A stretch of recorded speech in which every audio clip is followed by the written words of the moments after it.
हम चाहेंगे कि मेरा बेटा जहन्नम में चला जाए लेकिन मैं बच जाऊं। अय अल्लाह मेरे बेटे को ले ले।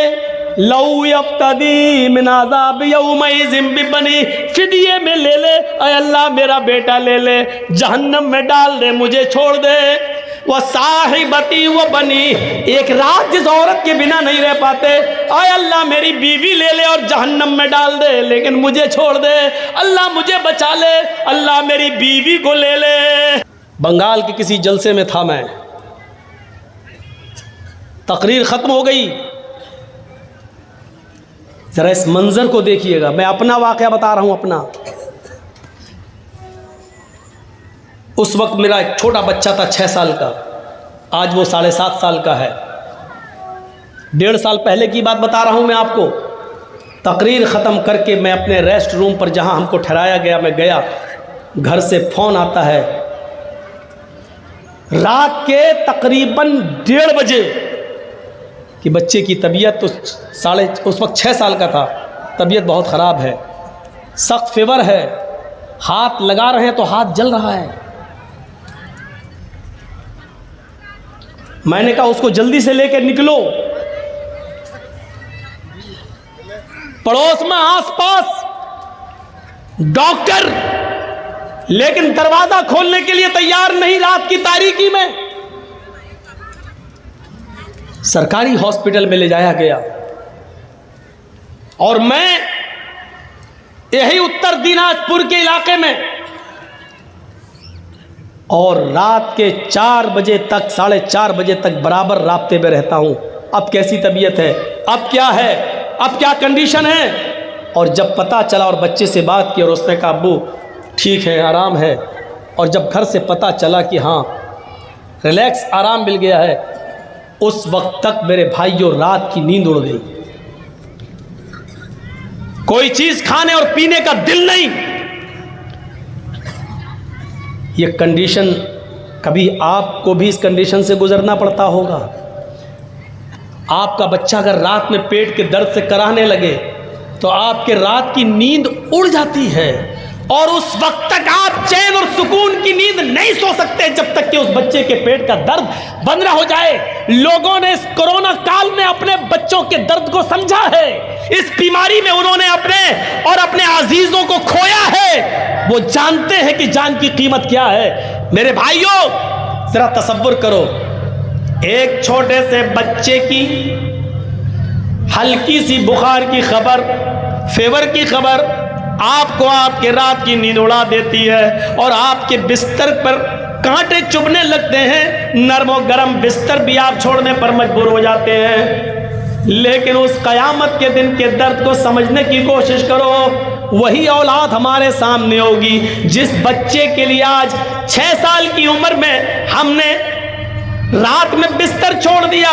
उसका हल्का सा फीवर हमें सोने नहीं देता है, लेकिन कयामत का मंजर ये होगा, यौम यफिर्रुल मरउ मिन अखीही व उम्मिही व अबीही व साहिबतिही व बनीही।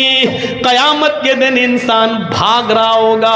यौम यफिर्रुल मरउ मिन अखीही, अपने भाई को देखकर भागेगा, नहीं नहीं उसके सामने नहीं आऊंगा, ये मुझसे एक नेकी न मांग बैठे। यौम यफिर्रुल मरउ मिन अखीही, आदमी अपने भाई को देखकर भागेगा। व उम्मिही व अबीही, अपनी माँ को देखकर भागेगा, अपने बाप को देखकर भागेगा। वो डरेगा, मेरी माँ मुझसे ये न कहने लगेगी बेटा दुनिया में मैंने तुझे अपना दूध पिलाया, पाल पोस कर बड़ा किया, आज तू अपनी माँ को एक नेकी नहीं दे सकता है। ये मेरी माँ मुझसे एक नेकी ना मांग बैठे, मेरा बाप मुझसे कहीं एक नेकी ना मांग बैठे। ऐसा ना हो।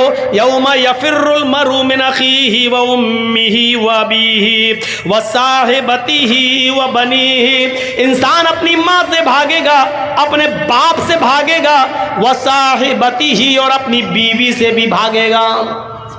वो बीवी जो सुकून का जरिया होती है। इंसान दिन भर का थका हुआ आता है और अपनी बीवी की आगोश में जाता है तो दिन भर की थकान उसकी उतर जाती है और उसको अपनी बीवी से सुकून मिलता है। लेकिन कयामत के दिन अपनी बीवी को भी देखकर उससे भागेगा। वह साहिबतिही, उसको देखकर भागेगा। व बनीही, और अपनी औलाद को, अपने बेटों को देखकर भागेगा।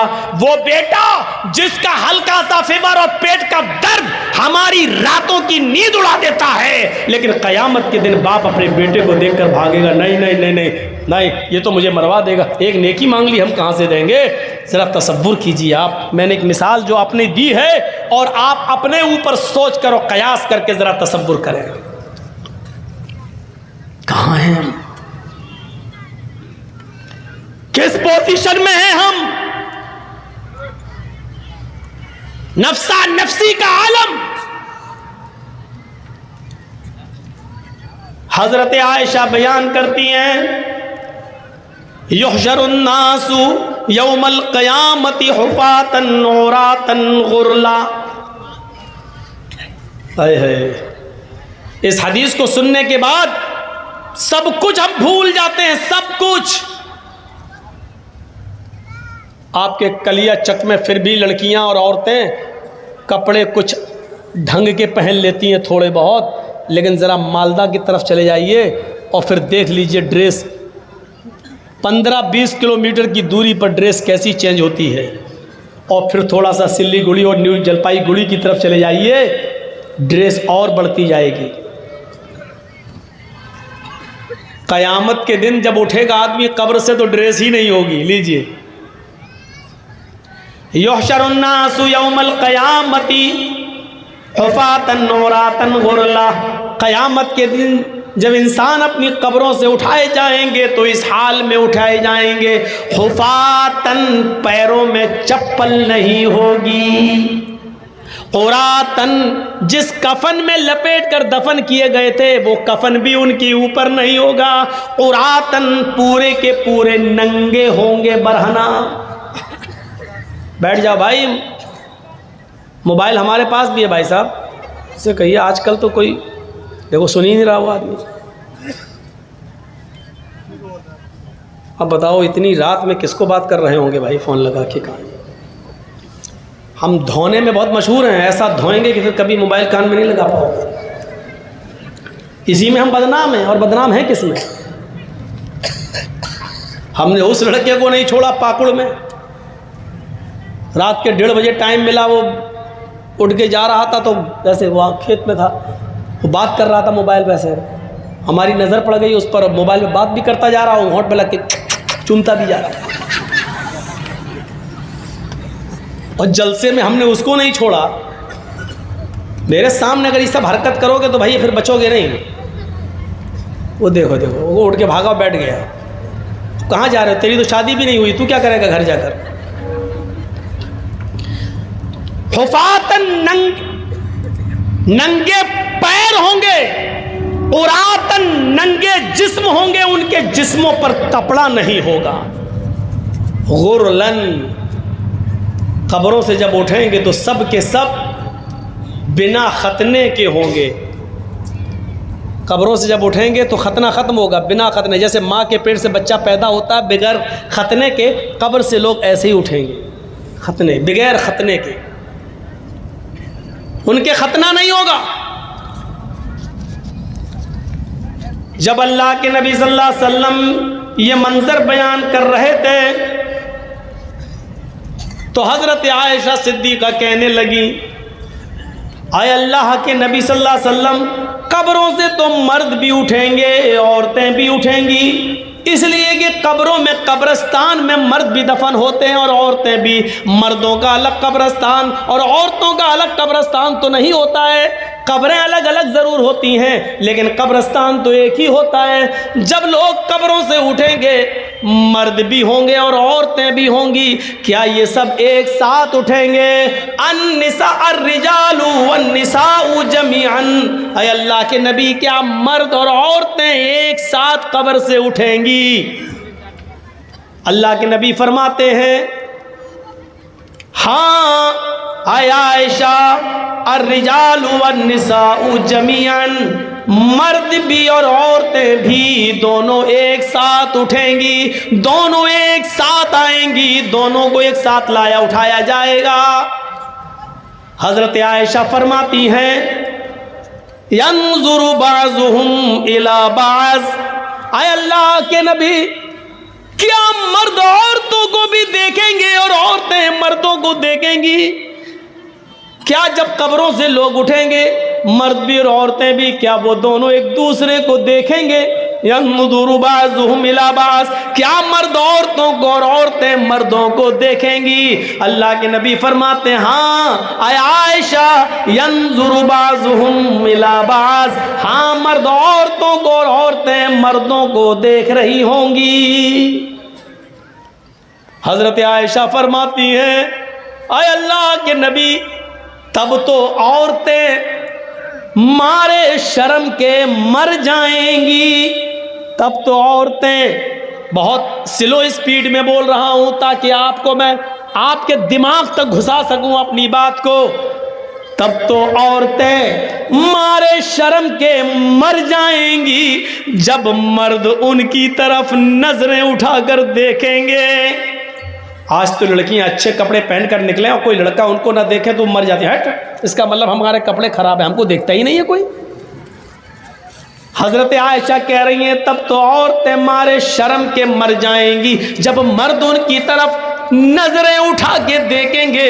अल्लाह के नबी फरमाते हैं अल अम्रु अशद्दु मिन अयहुम्महुम, आयशा कोई मर्द किसी औरत पर और कोई औरत किसी मर्द पर शहवत की नजर डाल ही नहीं सकता, सेक्स की नजर नहीं डालेगा, इसलिए कि हर इंसान को अपनी फिक्र होगी, हर आदमी को अपनी अपनी पड़ी होगी। सूरज 1 मील के फासले पर पसीने में इंसान डूबा होगा, कोई टखने के बराबर, कोई पिंडली के बराबर, कोई घुटने के बराबर, कोई रान के बराबर, कोई कमर के बराबर, कोई सीने के बराबर और कोई उसी में डुबकियां मार रहा होगा। ऐसे हालत में कौन देखेगा किसकी तरफ? बुरी नजर से कौन देखेगा?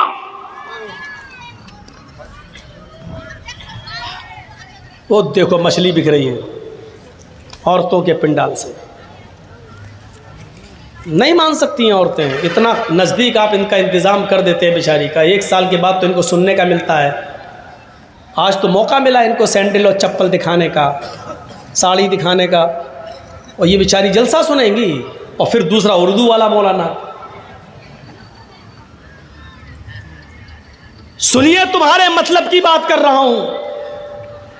इंसान को किसी अहम चीज से जोड़ दो, इख्तिलाफ खत्म हो जाएगा, या इंसान को किसी खतरनाक चीज से बाखबर कर दो, इख्तिलाफ खत्म हो जाएगा। आज हम मरे मिटे जा रहे हैं एक दूसरे की जान लेने पर। यह एक रूल बता रहा हूं मैं आपको। मसलन किसी सड़क पर कुछ लोग गुत्थम गुत्था कर रहे हैं, लड़ रहे हैं, मारा पीटी, चप्पल अप्पल उठा रहे हैं, और अचानक उनके पास कोई आदमी चला जाए और कहने लगे कि साहब ये मेरे पास 100 गोलियां हैं, 100 कंचे, कंचे समझते हैं ना, 100 गोलियां हैं, 100 कंचे हैं, इसमें एक कंचा, एक गोली रेड कलर की है, लाल कलर रेड कलर की है, मैं इन 100 गोलियों को हवा में उछाल कर फेंक रहा हूं, लेकिन लाल रंग की गोली पर 1 लाख रुपया मैंने इनाम रखा है। यानी जिसको लाल रंग की गोली मिलेगी वो 1 लाख रुपए का हकदार होगा, उसको मैं 1 लाख रुपए दूंगा। और ये कहकर आप उस गोलियों को आप उछाल दीजिए हवा में, और जैसे आप उछालेंगे, यहां जो झगड़ा कर रहे थे, गुत्थम गुत्ता हो रही थी, मारधाड़ हो रही थी, वो सब मारधाड़ भूल जाएंगे, ये भी भूल जाएंगे कि किस बात पे हो रही थी। सब एकदम उस गोली, और सबकी नजर उस लाल रंग की गोली पर होगी, जबकि गोलियां और भी हैं वहां पर, लेकिन दूसरे रंग की गोलियों को कोई नहीं उठाएगा, सिर्फ लाल रंग की गोली पर टूट पड़ेंगे। क्योंकि मकसद क्या है? इस पर इनाम है, इस गोली को उठाएंगे तो 1 लाख रुपया मिलेगा।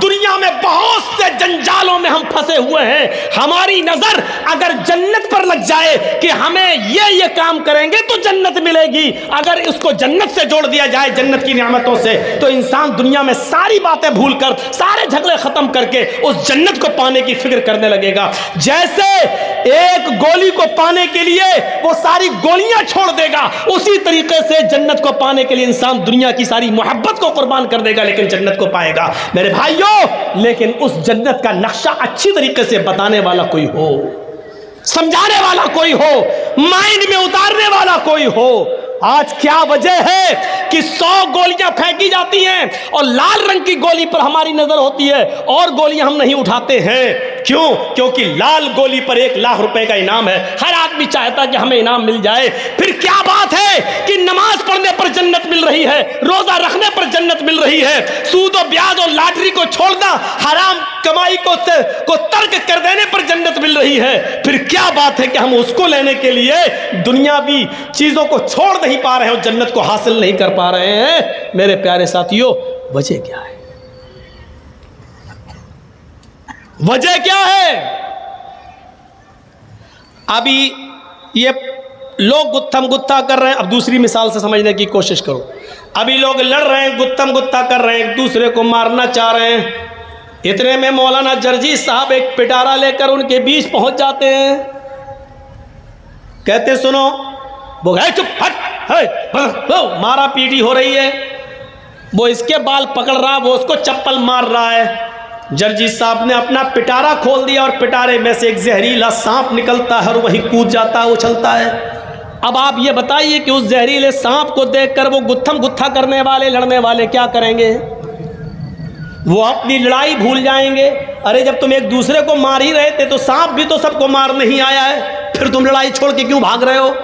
वो तो तुम्हारा ही काम करने आया है। लेकिन लड़ाई लड़ने वाले एकदम अलग हट जाएंगे, भागेंगे। अब हर आदमी को अपनी जान की फिक्र होगी। वो अब उसको मारना छोड़ देगा, वो इसको मारना छोड़ देगा, वो इधर बचेगा, वो उधर बचेगा। नहीं नहीं नहीं नहीं, मेरे प्यारे साथियों, इस दुनियावी झमेलों में बहुत कुछ है। अगर उनके सामने अज़ाब जहन्नम का तज़किरा कर दिया जाए और जहन्नम के अज़ाब को बता दिया जाए कि ऐसा करोगे तो ये अज़ाब, ये करोगे तो ये अज़ाब, फिर इंसान दुनिया में फिर किसी को बर्बाद न करे, फिर अपने आप को जहन्नम से बचाने की फिक्र करने लगेगा। लेकिन शर्त यह कि जहन्नम का मंजर बताने वाला कोई होना चाहिए और माइंड में उतारने वाला होना चाहिए। जर्जी साहब मिसाल तो बड़ी अच्छी दे रहे हैं, लेकिन समझने वाला भी तो होना चाहिए। समझा कहाँ रहे हैं? IPL में सट्टा लगाने वालों को समझा, किसको रहे हो? कैरम बोर्ड खेलने वालों को समझा, किसको रहे हैं आप? लॉटरी का टिकट खरीदने वाले और सूद और ब्याज खाने वालों को। मेरे भाइयों, नहीं असर पड़ता है। जिस तरह बारिश हो और किसी पहाड़ी के ऊपर बारिश और पहाड़ चिकना हो तो पानी बह जाता है, पहाड़ अपने अंदर जज्ब नहीं करता। आज वो चिकने पहाड़ हो चुके हैं। हम तकरीर कर रहे हैं, लेकिन यहां से निकलेंगे हमारी हालत वही होगी। हर इंसान को फिक्र होनी चाहिए अपनी, हर इंसान को फिक्र होनी चाहिए जहन्नम से बचने की। हर इंसान को फिक्र होनी चाहिए अपने आप को बचाने की। शायद आपको याद होगा, और ना याद हो तो मैं आपको लेके चलता हूं सन 1979 की तरफ। आइए थोड़ी सी हिस्ट्री की बात भी कर लेते हैं। सबसे पहला स्काई लैब अमेरिका ने फिजा में छोड़ा था। सबसे पहला स्काई लैब आसमान की बुलंदियों की तरफ अमेरिका ने छोड़ा था। सन 1979 के अंदर, सन 1979 के अंदर 79 में अमेरिका ने पहला स्काई लैब छोड़ा था, जिसका वजन, जिसका वेट 80 टन था। 80 टन। आसमान की काफी बुलंदियों पर पहुंचने के बाद स्काई लैब ने अपना कनेक्शन मुनक़ता कर लिया।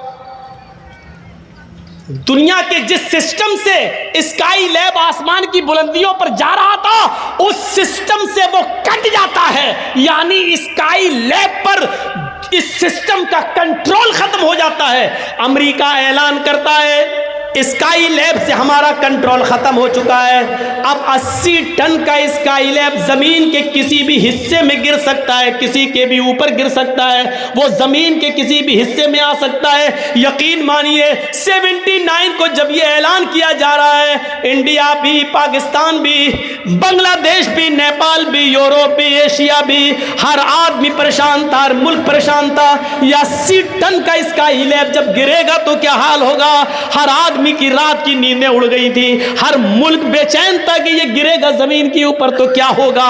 मेरे भाइयों, वो जाना चाहे तो छिपे कहां, क्योंकि स्काई लैब उधर भी गिर सकता था। मेरे भाइयों, एक स्काई लैब के आसमान से, सिस्टम से मुनक़ता हो जाने की खबर को सुनकर पूरी दुनिया बेचैन हो जाती है। एक 80 टन के स्काई लैब को उससे रिश्ता मुनक़ता हो जाने के बाद दुनिया की नींद उड़ जाती है कि स्काई लैब अगर हम पर, हमारे बच्चों पे गिर गया तो क्या होगा। मेरे भाइयों, तसव्वुर कीजिए कि जब एक हल्की सी खबर हमारी रात की नींद उड़ा देती है, तो इस खबर के आगे हमारी नींदें कितनी उड़नी चाहिए कि यवद्दुल मुजरिमु लौ यफ्तदी मिन अज़ाबि यौमइज़िन बिबनीहि व साहिबतिहि व अख़ीहि व फसीलतिहि अल्लती तुवीहि सुम्मा युंजी। क़यामत का दिन होगा, इंसान एक दूसरे के सामने होगा, लेकिन मुजरिम उस दिन ये चाहेगा लौ यफ्तदी मिन अज़ाबि यौमइज़िन बिबनी, आज मेरा बेटा जहन्नम में चला जाए लेकिन मैं जन्नत में चला जाऊं। कितनी बड़ी खबर है। कुरान पढ़ते हो, अभी रमजान का महीना आ रहा है, तरावी होंगी, सुन लेना। एक कारी साहब आएंगे और अलिफ लाम मीम के अलिफ से शुरू करके 18, 20, 25 एक महीने में कुरान ख़त्म कर देंगे। या लमून तालमून के अलावा हमारी समझ में कुछ नहीं आएगा। एक तरफ कुरान ये भी सुन लिया, लेकिन एक तरफ ये भी सुनो, लौ यफ्तदी मिन अज़ाबि यौमइज़िन बिबनी। जिस बच्चे का फीवर और खांसी और पेट का दर्द हमें सोने नहीं देता था, लेकिन क़यामत के दिन हम मुजरिम हैं, लेकिन हम चाहेंगे कि मेरा बेटा जहन्नम में चला जाए लेकिन मैं बच जाऊं। अय अल्लाह, मेरे बेटे को ले ले। लौ यफ्तदी मिन अज़ाबि यौमइज़िन बिबनी, फिदिये में ले ले। अय अल्लाह, मेरा बेटा ले ले, जहन्नम में डाल दे, मुझे छोड़ दे। वह साहिबती वो बनी, एक रात जिस औरत के बिना नहीं रह पाते, आय अल्लाह मेरी बीवी ले ले और जहन्नम में डाल दे लेकिन मुझे छोड़ दे। अल्लाह मुझे बचा ले, अल्लाह मेरी बीवी को ले ले। वाखी, ये मेरा भाई है, इसका बाप मेरा बाप एक है, इसकी माँ मेरी माँ एक है, इसकी रगों में मेरे बाप का, मेरी माँ का खून दौड़ रहा है, मेरी रगों में भी मेरे बाप माँ का खून दौड़ रहा है। भाई भाई के लिए जान देने को कुर्बान होता है दुनिया में, लेकिन क़यामत के दिन वो भाई कहेगा अल्लाह ये मेरा भाई है, इसको तू जहन्नम में डाल दे लेकिन मुझे छोड़ दे। अय अल्लाह इसको जहन्नम के अंदर फेंक दे लेकिन मुझे छोड़ दे। अल्लाह इसको डाल दे, मुझे छोड़ दे। और आगे वाला जुमला, वो फसीलतिहि अल्लती तुवी, अल्लाह ये मेरा ख़ानदान है, ये मेरे चचा, ये मेरे बाबा, ये मेरे काका, ये मेरे नाना, ये मेरे दादा। अय अल्लाह ये मेरा ख़ानदान है, ये पूरा का पूरा कुंबा, पूरा का पूरा कबीला, पूरा का पूरा गांव, पूरा का पूरा ख़ानदान तू ले ले, इनको जहन्नम में डाल दे। सुम्मा युंजी, उसे निजात दे दे, उसे बख्श दे, उसको जन्नत में डाल दे, सबको जहन्नम में फेंक दे। कितना बड़ा स्काई लैब है ये। एक हल्का सा स्काई लैब 80 टन का, अमेरिका और इंग्लैंड, बर्तानिया, मिस्र, जापान और फ्रांस, इजराइल, अरब, Europe, Asia, India, Pakistan, Sri Lanka और बांग्लादेश सबकी नींद उड़ा रहा है कि कहीं हमारे सर पे ना गिर जाए। मेरे भाइयों, कभी आपने सोचा है कि जहन्नम का अजाब कहीं हमारे सर पे ना आ जाए? कभी आपने सोचा है कहीं हम ही को जहन्नम का अजाब ना मिले, कहीं मिल जाए? हम तसव्वुर करें कि कहाँ हैं हम। फिक्र की हमने? कुरान कहता है या अय्युहल्लज़ीना आमनू कू अनफुसकुम व अहलीकुम नारा, आई ईमानो वालो तुम अपने आप को भी जहन्नम से बचाओ और अपने बच्चों को भी जहन्नम से बचाओ। अपने आप को भी जहन्नम से बचाओ और अपने बीवी बच्चों को भी जहन्नम से बचाओ। कितने लोग हैं जो अपने आप को और अपने बीवी बच्चों को जहन्नम की आग से बचा रहे हैं। दुनिया की तगोदो में और चाहत में हमने अपने आप को बर्बाद कर लिया है, लेकिन हम जानते हैं कि हमें मिलेगा उतना ही जितना हमारी किस्मत के अंदर है। हम उससे ज्यादा नहीं पा सकते हैं, नहीं मिल सकता है हमें उससे ज्यादा, हम पा ही नहीं सकते हैं। यहां इंसानों की हालत यह है, आपको 20 साल पुराना एक वाकया सुनाऊं। हमारे इलाके में नॉर्थ यूपी के अंदर नॉर्थ, शिमाली यूपी में, नॉर्थ यूपी में उसके मशरिकी हिस्से में, यानी उसके ईस्ट के एरिए में, नॉर्थ यूपी के ईस्ट एरिए में आज से 20 साल पहले एक सैलाब आया था। आज से 20 साल पहले पानी का एक सैलाब आया था। वो सैलाब इतना खतरनाक था, वो बाढ़ इतनी खतरनाक थी, जरा गौर से सुनना इधर। ये सब हम जहन्नम की तरफ आपको लेकर चल रहे हैं, अभी मालिक यौमिद्दीन ही की तरफ हम चल रहे हैं। अभी इय्याका नअबुदु व इय्याका नस्तईन का नंबर नहीं आया, इहदिना सिरातल मुस्तकीम का नंबर नहीं आया, सिरातल लज़ीना अनअमता अलैहिम का नंबर नहीं आया।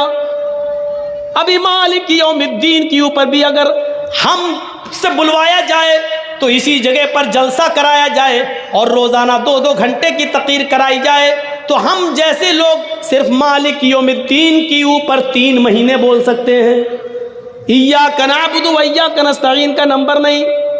हम जैसे कम इल्म और कम पढ़े लिखे लोग 3 महीना जब इसी पर बोल सकते हैं, तो जो बहुत ज़्यादा काबिल और पढ़े लिखे उलमा है वो कितना ज़्यादा बोल सकते हैं। लेकिन हम इतना ज़्यादा वक्त आपका नहीं लेंगे।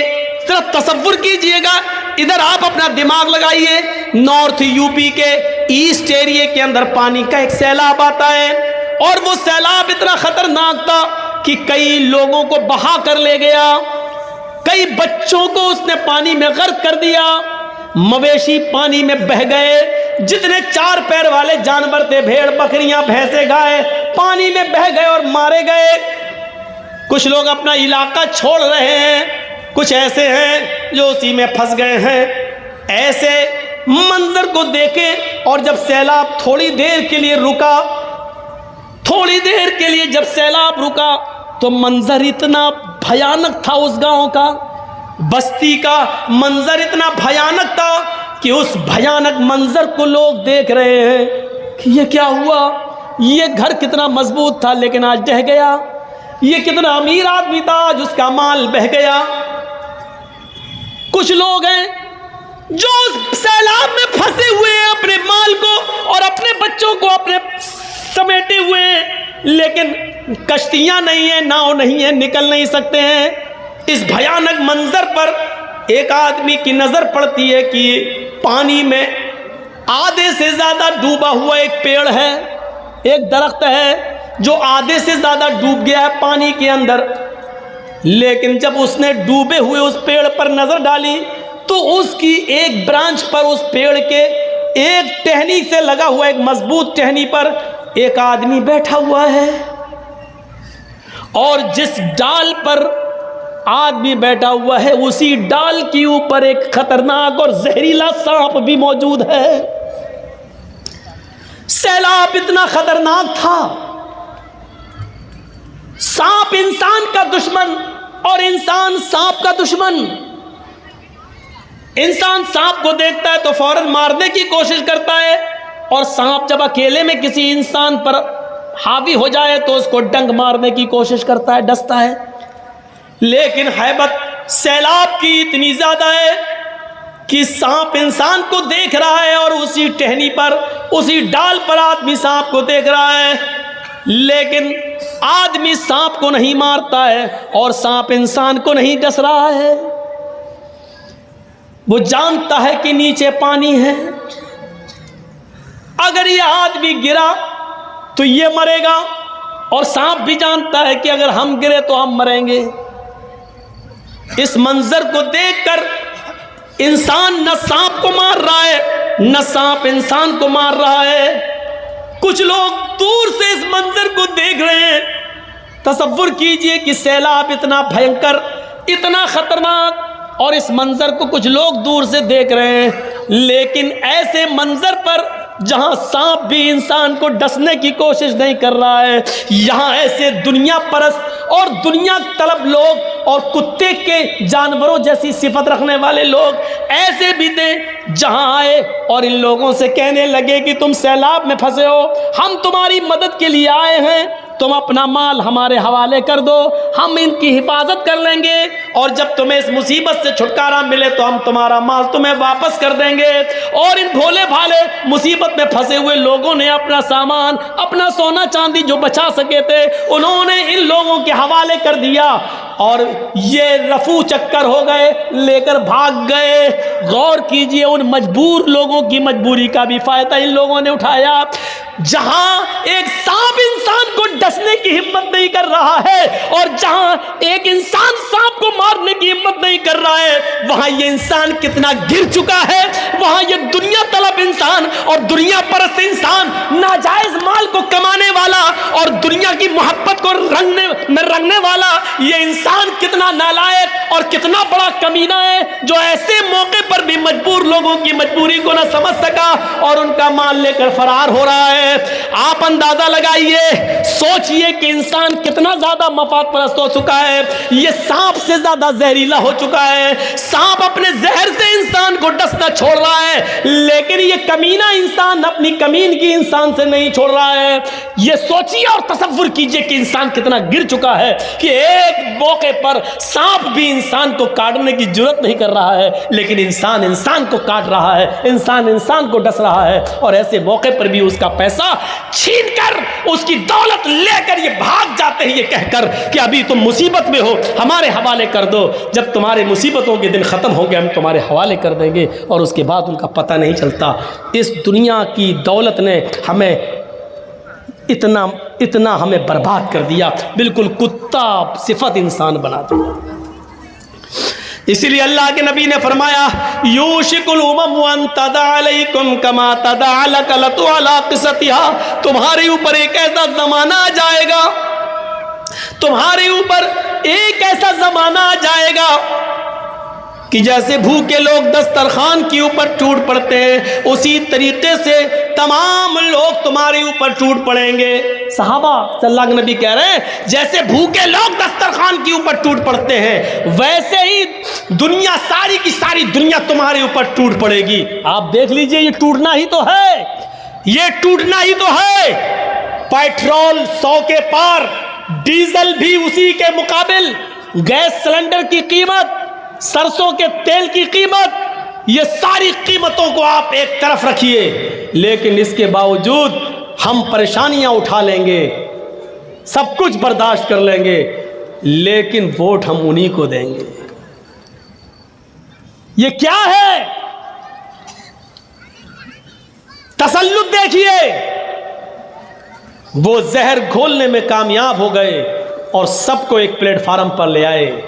हम यही ढूंढते रहे कि हमारा कौन है, हमारी आवाज़ कौन उठा रहा है, हमें हक कौन दिला रहा है। तुम हक की बात कर रहे हो, अपना वजूद बचाने की फिक्र करो। अब तो हम इसी में अभी पड़े हुए हैं। और किसी चैनल वाले ने हमारा इंटरव्यू लिया, कहा कि आप क्या कहना चाहते हैं कि जर्जी साहब, क्या बीजेपी मुसलमानों को बर्बाद कर रही है? मैंने कहा नहीं, बीजेपी मुसलमानों को कभी बर्बाद कर ही नहीं सकती। ये आप गलत सोचते हो कि बीजेपी आ जाएगी हमें बर्बाद कर देगी। नहीं, जिस दिन बीजेपी मुसलमानों को बर्बाद करेगी उस दिन बीजेपी खुद बर्बाद हो जाएगी। ये सोचो, बीजेपी कभी मुसलमानों को बर्बाद नहीं करेगी, क्योंकि जब मुसलमान बर्बाद हो जाएंगे तो फिर वो किसके नाम पर हुकूमत करेगी? वो मुसलमानों को बाकी रखेगी, वो मुसलमानों को बचाएगी, वो मुसलमानों की हिफाजत भी करेगी, क्योंकि इन्हीं को रुस्वा करके, इन्हीं मुसलमानों को बदनाम करके उसको हुकूमत चलाना है। वो मुसलमानों को बर्बाद नहीं करेगी। मुसलमानों को बर्बाद करने के बाद फिर वो हुकूमत किस पर करेगी? उसको हुकूमत में बाकी रहने के लिए मुसलमानों को बाकी रखना जरूरी है। इसलिए आप ये तसव्वुर मत करिए कि हमें बीजेपी बर्बाद कर देगी। नहीं, परेशान करेगी, बर्बाद नहीं करेगी। परेशान करेगी, हवा खड़ा करके तुम्हें इंडिया से निकाला जाएगा,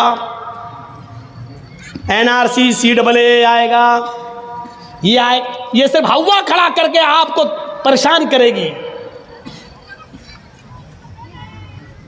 देखा नहीं आपने, जितना ही लोगों ने गाय के नाम पर हमको बर्बाद किया, बदनाम किया, गाय गाय गाय गाय, लेकिन आज गूगल पे डालिए और यूट्यूब पे सर्च कीजिए, हिंदुस्तान के अंदर सबसे बड़ा गाय के गोश्त का व्यापारी कौन और गाय को काटने वाला कौन, तो अल्हम्दुलिल्लाह सुम्मा अल्हम्दुलिल्लाह उसमें किसी मुसलमान का नाम नहीं बल्कि एक बीजेपी के नेता का नाम आएगा।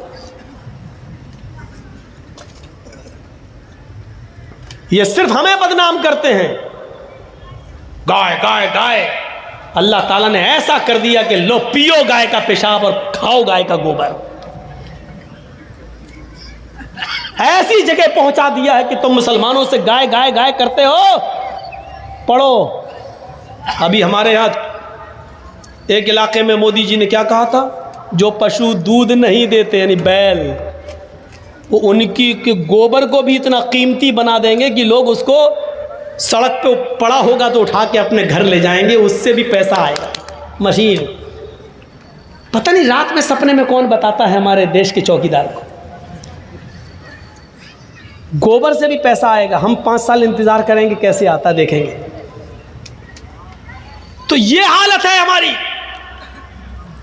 टूट पड़ेंगे सारे लोग तुम्हारे ऊपर। साहबा ने कहा क्या उस वक्त हम तादाद में कम होंगे? अल्लाह के नबी ने फरमाया नहीं, उस वक्त तुम तादाद में कम नहीं होगे, तुम्हारी तादाद बहुत ज्यादा होगी।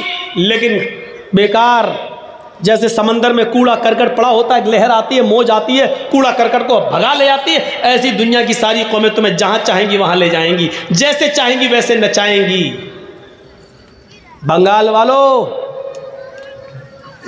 हमारे और आपके घर की लड़कियां टीका लगाती हैं, टीका, और ये चीज़ हमने सिर्फ बिहार और बंगाल में देखी है। ये गैर मुस्लिमों की मुशाबिहत है। आप अपने घर में अपनी बहनों, बेटियों, बीवियों से कहो कि ये टीका लगाना बंद करें। बिंदी लगाती है ये। मन तशब्बह बिकौमिन फहुवा मिनहुम, जो जिस कौम की मुशाबिहत करेगा क़यामत के दिन उसी के साथ उठाया जाएगा। क्या आप चाहते हैं कि हमारी और आपकी माँ, बहन, बेटियाँ कल क़यामत के दिन गैर मुस्लिमों के साथ उठाई जाएं? दुनिया, अल्लाह के नबी से पूछा, ये कहां फरमाया कि ऐसा क्यों? का हुब्बुद दुनिया व कराहियतुल मौत, अल्लाह रब्बुल आलमीन दुनिया की मोहब्बत तुम्हारे दिलों में डाल देगा। आज दुनिया की मोहब्बत हमारे दिलों में डाल दी गई है। कहीं से भी मिले माल, बस माल आए, और जितना आए वो हम तक रहे, हम आपको नहीं देंगे। इस दुनिया की हिर्स ने और लालच ने हमें बिल्कुल कुत्ता बना दिया है। हमारे और आपके गांव में एक बैल मरा पड़ा है, एक बैल मर गया है। सुनिए एक मिसाल, एक बैल मर गया है और उस मरे हुए बैल के पास एक कुत्ता आया है और उस मरे हुए बैल का गोश्त नोच नोच के खा रहा है। उस मरे हुए बैल की बदबू दूसरे कुत्तों को लगी, दूसरे कुत्ते भी उस मरे हुए बैल का गोश्त खाने आ रहे हैं। लेकिन ये कुत्ता जिसने सबसे पहले इस बैल के गोश्त पर मुंह मारा, वो कुत्ता जब दूसरे कुत्ते को आता हुआ देखता है तो भौंकता है, अपना दांत दिखाता है, अपना पैर उठाता है और भौंक भौंक कर उस कुत्ते को वहां से भगा देता है। इस कुत्ते से पूछो कि तू कितना गोश्त खा लेगा? 2 किलो, 3 किलो, 4 किलो, ज्यादा से ज्यादा 5 किलो, लेकिन यहां तो 3 कुंटल है। मरा हुआ बैल, उसका वजन 3 कुंटल है, तू कितना खा लेगा? 2 किलो, 3 किलो, 4 किलो, ज्यादा से ज्यादा 5 किलो। लेकिन कुत्ते को यह गवारा है कि बकिया गोश्त बेकार होता है, हो जाए, लेकिन दूसरे कुत्ते को हम नहीं खाने देंगे। आज यही सिफत हमारे अंदर आ गई है। ये सुनना पड़ेगा तुम्हें नहीं, तुम्हारे बाप को भी सुनना पड़ेगा। सारी दौलत हमें मिल जाए, लॉटरी खरीदी, लग गई और 5 लाख मिल गए। अब उस 5 लाख में हम किसी और को नहीं दे सकते हैं। इसको कहते हैं कुत्ता। IPL में सट्टा लगाया, जीत गया 5 लाख, अब हम ही के पास रहे, दूसरे के पास नहीं। इसको कहते हैं मरे हुए बैल का गोश्त खाने वाला कुत्ता। मैं बोलूंगा ये, और इसके बावजूद जो खेलेगा वो सोचेगा कि मौलाना जर्जीस ने कुत्ता किसको कहा था। तसव्वुर करो कि हमारी हालत क्या हो चुकी है। जबकि हालत ये थी कि एक सहाबी अल्लाह के नबी सल्लल्लाहु अलैहि वसल्लम के पास आते हैं और कहते हैं कि अल्लाह के नबी, मेरे चंद गुलाम हैं, मैंने उनको ख़रीदा है, मेरे चंद गुलाम हैं, कभी कभी वो हमारे माल में ख़यानत करते हैं, कभी कभी वो हमको झूठ बोलते हैं और धोखा देते हैं। मैं उनकी ख़यानत करने पर उनको थोड़ी बहुत सज़ा भी देता हूँ, मारता भी हूँ। अय अल्लाह के नबी, क्या ये जुल्म तो नहीं है? भाई वो ख़यानत करते हैं, चोरी से हमारा माल चुरा लेते हैं, धोखा देते हैं हमें।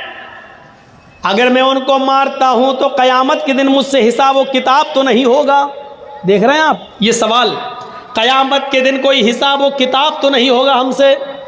तो अल्लाह के नबी सल्लल्लाहु अलैहि वसल्लम फरमाते हैं, क़यामत के दिन तराजू लाई जाएगी।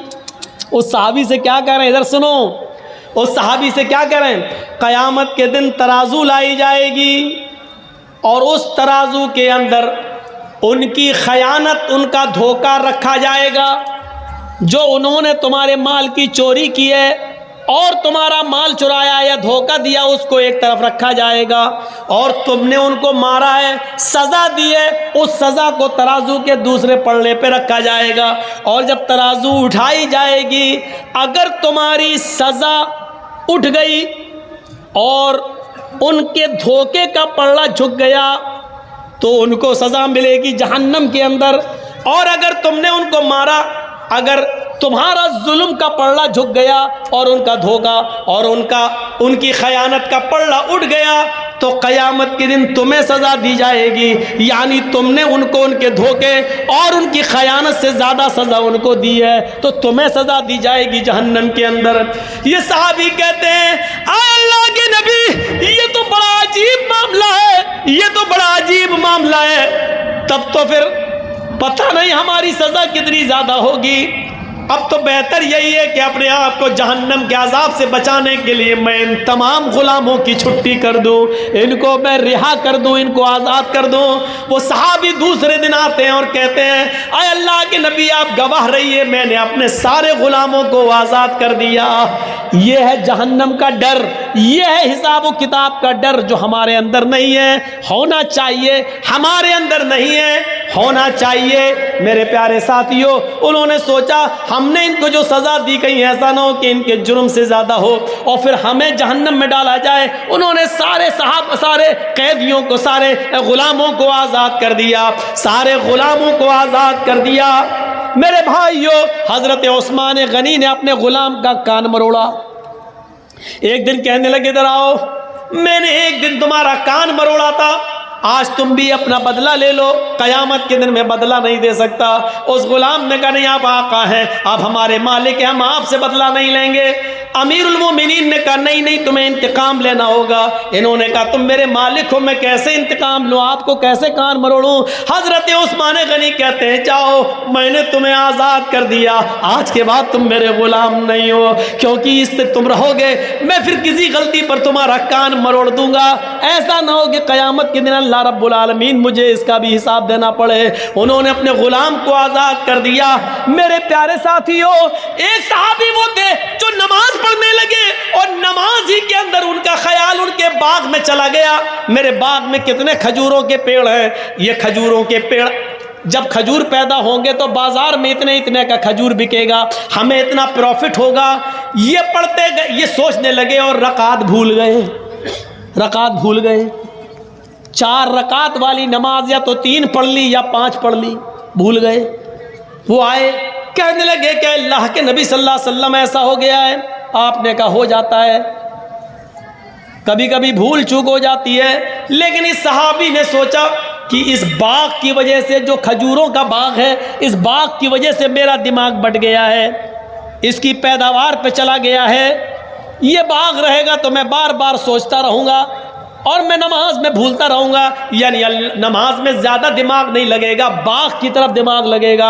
आते और अल्लाह के नबी से कहते हैं कि अल्लाह के नबी, मैं अपना पूरा का पूरा बाग सदका कर रहा हूँ, खैरात कर रहा हूँ, मैं इस बाग ही को नहीं रखूँगा जो नमाज में डिस्टर्ब करता है, जो बाग को ही को हम अल्लाह के राह में सदका और खैरात कर रहे हैं, इसको गरीबों और मिस्कीनों में इसके फल बांट दो। हमें नहीं चाहिए ऐसा बाग जो क़यामत के दिन अल्लाह के सामने हमें इसका जवाब देना पड़े, अल्लाह के सामने उसके जवाब हम दे हो जाएं।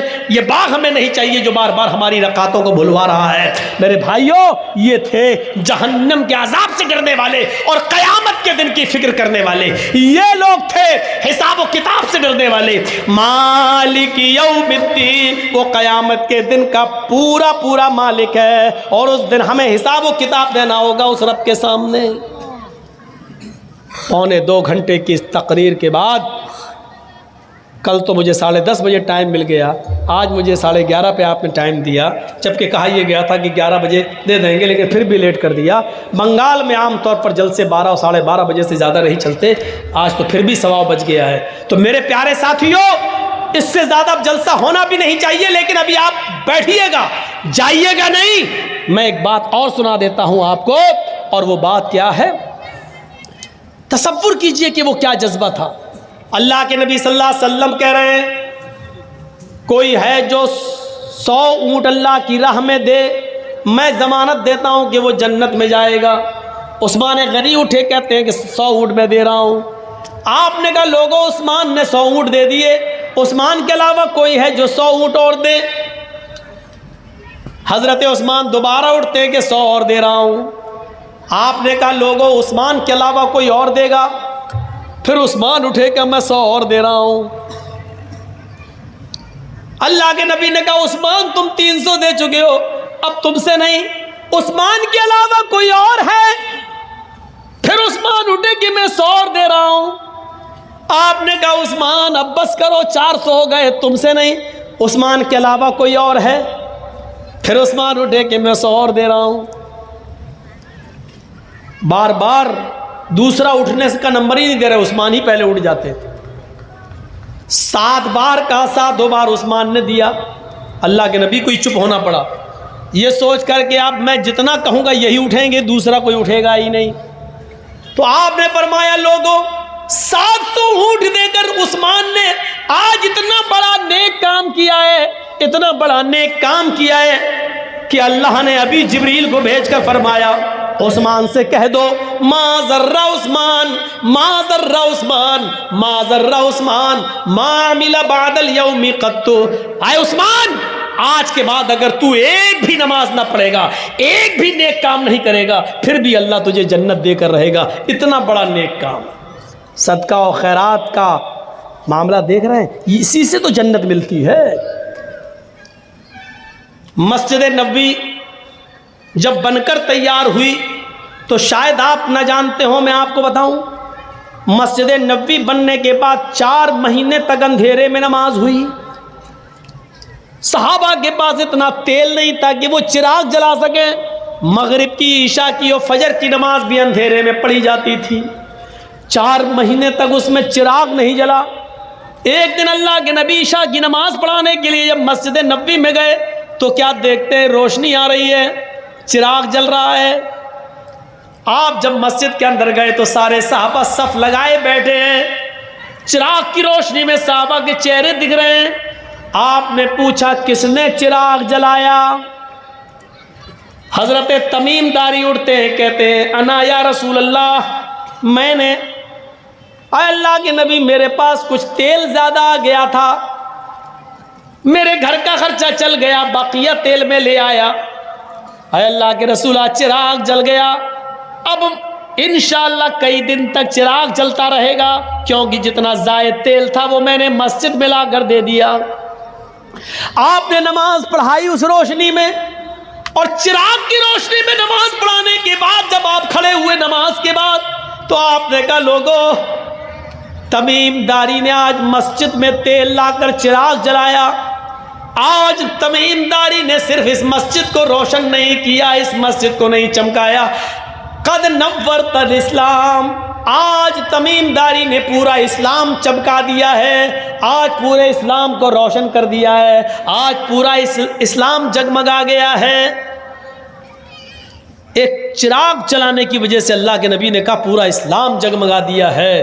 गौर करो कि आपके यहाँ जो मस्जिद बन रही है, जो सहन बिछ रहा है और जो लेंटर पड़ रहा है, इसमें अगर आप ताउन देते हैं तो कितना बड़ा सवाब होगा, कितना बड़ा कार्य खैर है। होना तो ये चाहिए कि जर्जीस साहब ये कहें, है कोई जो पूरा का पूरा खर्चा उठाने के लिए तैयार हो, और एक आदमी उठे और कह दे कि मैं देने के लिए तैयार हूं, और मैं ये कहूं कि आप इनसे नहीं दूसरे से कह रहा हूं, कोई और है जो इतना दे, और फिर वही आदमी उठे और कहे कि मैं और इतना दे रहा हूं। जर्जीस साहब चढ़ाओ नहीं, हम चढ़ने वाले नहीं हैं।